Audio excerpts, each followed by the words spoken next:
right, time for another episode of The Soul Finder with Kathy D. Carter, kathydcarter.com.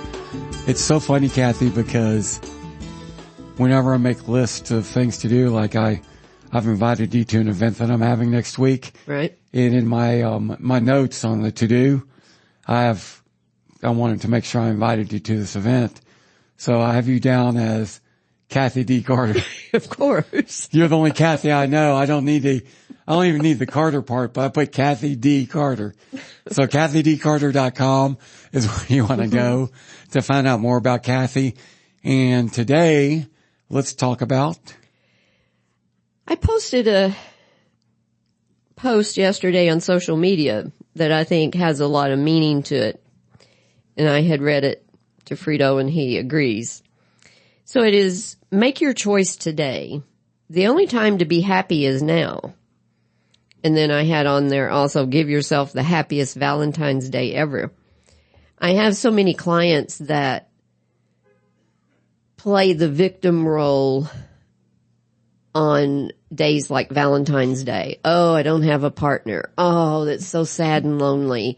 And they go to the victim part of it instead of becoming, I guess you could say proactive, becoming the creator of their life. Because if you become the creator of your life, you can make the choice today. You can make today the happiest one you've ever had. That is all within your power.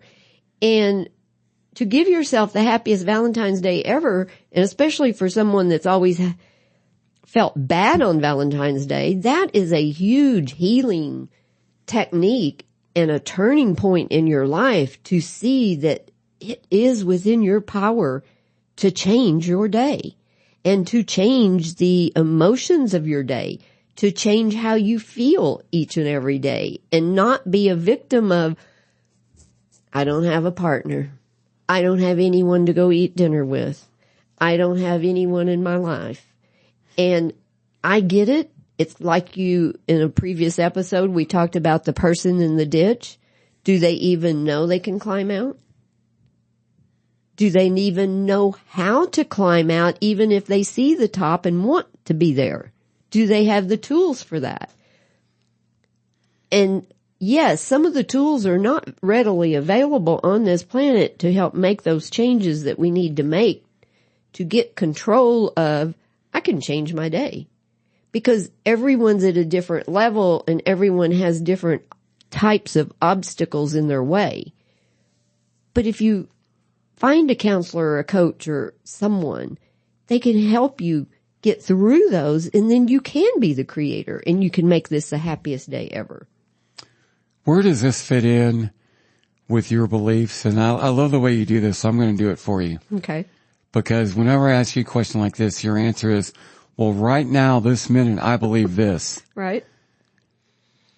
Are there people that they thrive on being unhappy?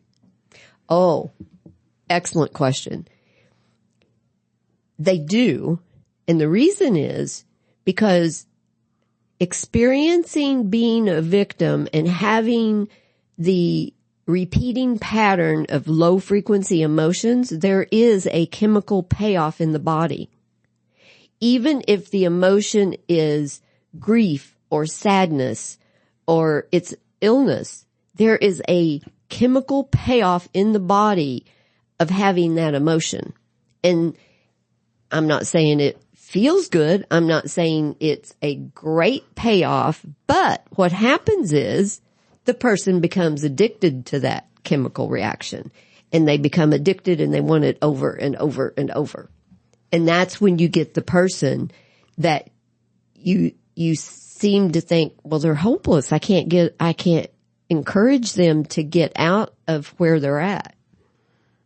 And it sounds, for people who get it, it just sounds like common sense. It's easy. Well, yes, but you have to remember, and this is something that's been coming up with my clients lately.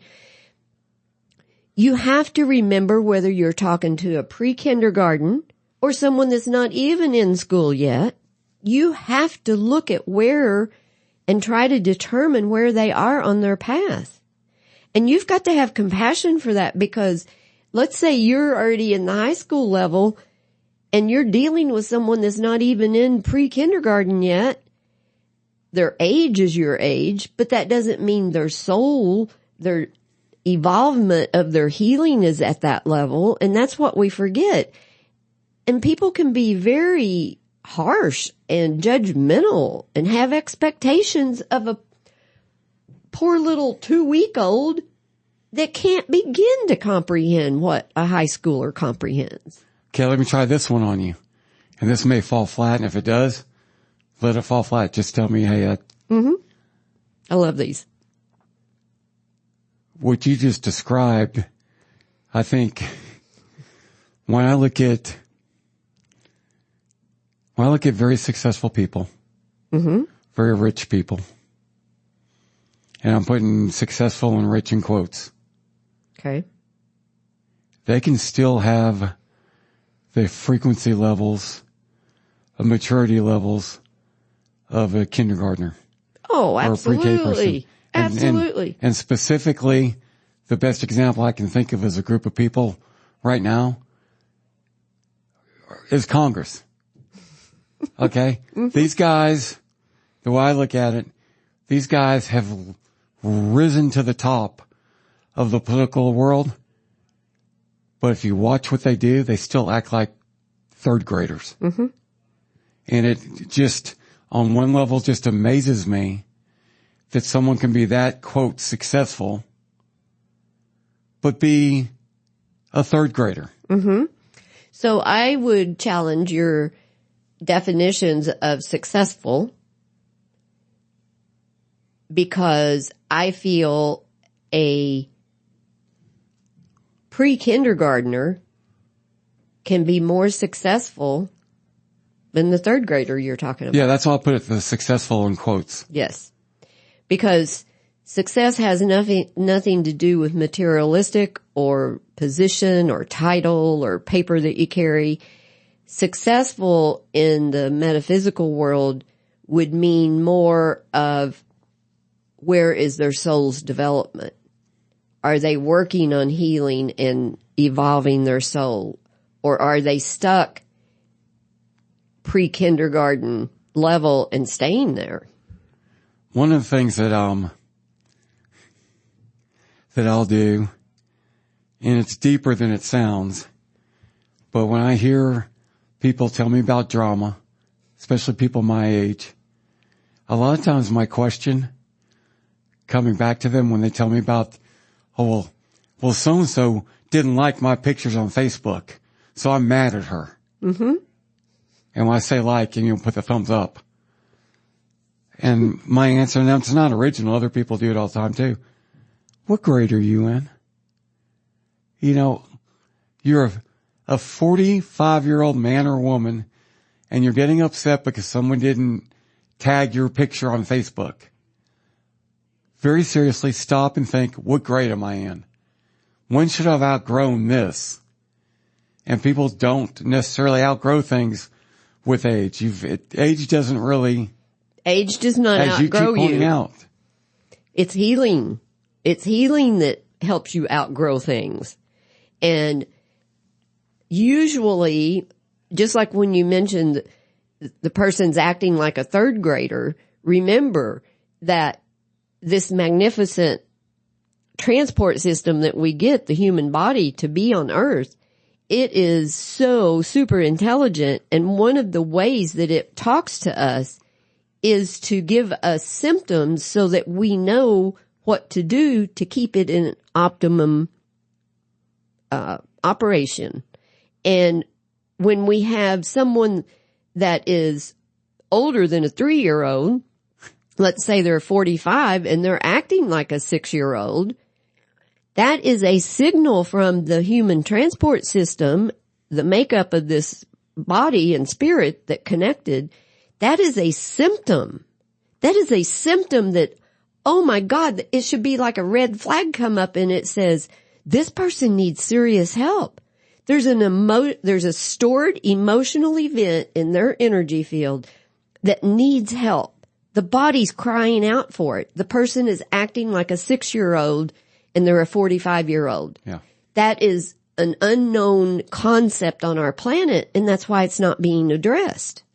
And that's why people are staying stuck, because they're in the ditch and they don't know how to get to the top. Let's reset frequencies real quick. Okay. And your belief and the way frequencies work. Okay, so the world's energy. Everything's energy first. And that is so hard for people to understand because everything appears solid. So they think it's solid first and then it's energy, but that's not the way it is. Everything appears as energy first, and that's why everybody has trouble with manifesting stuff. Because in order to manifest, you have to go to the energy field. You have to go out there and you have to put out your desire in energy. By putting out your desire in energy, and then you come back here on the planet, and you do that like through meditation, through a mental process. You come back here in your body, and you're the antenna. You're the antenna for that energy that you set the desire out for. Energy follows thought. That energy is going to be drawn to you because you're the antenna that created that thought. And as that energy is drawn to you, as you are on the planet Earth, it has to keep lowering its frequency to come to you, and then it materializes, because that's how Earth is. And the higher frequency you are? The higher frequency you are, the more evolved your soul is, the more learning that you have had, the more wisdom you carry. Those types of things, because you have had more experience. You've had more learning. And it doesn't necessarily make you a better person. Oh, hell no. Than someone with lower frequency than Absolutely you. Not. No. But usually your high frequency people, well, no, always, the true high frequency people are the most compassionate people you're ever going to meet. What's an empath? An empath is a person that is born an empath. It is not the same as being empathetic. Okay. So an empath with a metaphysical gift of being an empath is a select group of people that are on the planet that have unique characteristics that other people don't have. You cannot become an empath. Now, you can be an empath and try to ignore it and suppress it and do all of that. But you were born an empath. You cannot become an empath. You can learn to be more empathetic, but you cannot become an empath and have the metaphysical gift of being an empath. That you are or you're not. Okay, I'm going to try something else with you. Faith-based. Mm-hmm. I tell plenty of non-believers that even if you think, and goes back to the empath, like the way you just described it. I tell a lot of non-believers, look, you don't even have to have faith in Jesus or believe that Jesus even existed. You can think Jesus was a fictional character. What I don't think you can do is go wrong if you try and live your life the way Jesus lived his life. Right. Even if you believe he was a fictional character. Right. Right. What you're saying about empath, you're not going to be born Jesus Christ. Mm-hmm. But there's nothing wrong with trying to follow that role. That role model. Follow the role of an empath. The role model. Yes. But you're not going to achieve it. Right. And not all role models, not all empaths are good role models. Okay. That's kind of where I'm going. How can you be a empath and not be a good role model? Because you're in great conflict with yourself, and because you don't know you're an empath most of the time. Okay. Most of the time, it's because they don't know they're an empath, and they don't even know what an empath is, and they're using that gift to their disadvantage. Because the food for narcissists that are on this planet are empaths. Yeah. I mean, that's a known fact, because an empath comes from, let's assume, because it makes it a little easier to explain. This really helped a client the other day, because they keep hearing me call them warriors, which in a synopsis, is someone that has come to help change the balance on the planet to get it back equal, light and dark. As a warrior, that is your mission. Your mission is to clean up your stored emotion in this lifetime and to clean up the generational lineage that is carried in your line. So as a warrior, you have a lot of work to do, but you're a warrior. You know how to do this. You've forgotten, of course, because every time we're born, we forget. But you have these qualities to be this warrior. Now, so far in my work, I am finding that most of my warriors are empaths. And as an empath warrior, that even complicates it more, because what happens is, think of it this way. Let's assume that we come from different places out in the universe and we come to the planet Earth to have a lifetime. If empaths come from a place out there in the universe, let's describe it the way we would think it would be. It would be a place where low frequency emotions would not exist. It would be a place where only high frequency emotions existed. It would be a place of bliss, almost. It would be where everyone supported everyone. Everyone made sure everybody had what everybody needed. No one would be sacrificing themselves. It would be utopia. It's what we would describe it as. Mm-hmm. Can you imagine a very sensitive, loving, pure soul coming to Earth as a warrior and being thrown into this society that has low frequency emotions they've never experienced before? They have this contrast here of the light and the dark, the duality, and they have all these people stuck in the low emotions, and they're in a society that is so foreign to them, they don't know what to do with it, because it's money oriented. It's stab your people in the back. You got to be better than them. You got to make more money than them. They're taking your income. You've got to be better. You got to strive and work hard to survive. And it's a place where they have to learn how to have shelter and food. And in order to do that in this society, they have to make money. These are all foreign concepts to an empath that comes from that place out in the universe.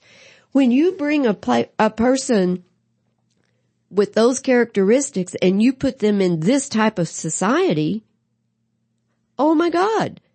What I told the one the other day was, remember, you are a foreigner in a very foreign country, and you need to always have your guard up in the respect of observing what's going on so that you can learn how to survive in this society. You cannot be the open, trusting person that an empath is. Empaths trust everybody. Empaths embrace and love everyone. They do not know the concept of there being the opposite of that existing. That's fascinating. Does it make sense? Yes, it does. And it's just really, it's one of the things I really like about doing these podcasts with you, these episodes, is that you do a very good job teaching. And I always bring up at least once per session that I'm skeptical. Mm-hmm. But you do a very good job teaching and bringing it down, probably a better way to phrase it, to a level to where it makes sense to everyone. Thank you for that, because that is what I strive to do, because I find over and over and over again on this planet, we have all the ascended people that are writing books and lecturing and doing all these things, conferences and stuff. But they've already gone to the master, the doctorate level, and all of these preschool, all of these grade school people, all the high school people, they can't get it. You know what? And this is a little rabbit chasing, but that's something that as a content producer and content creator, that frustrates me to the nth degree that people don't understand. Because, for example, I was watching a lecture on YouTube last night, a lecture about religion versus atheist. And it was a debate and stuff. And I understood what everyone was talking about.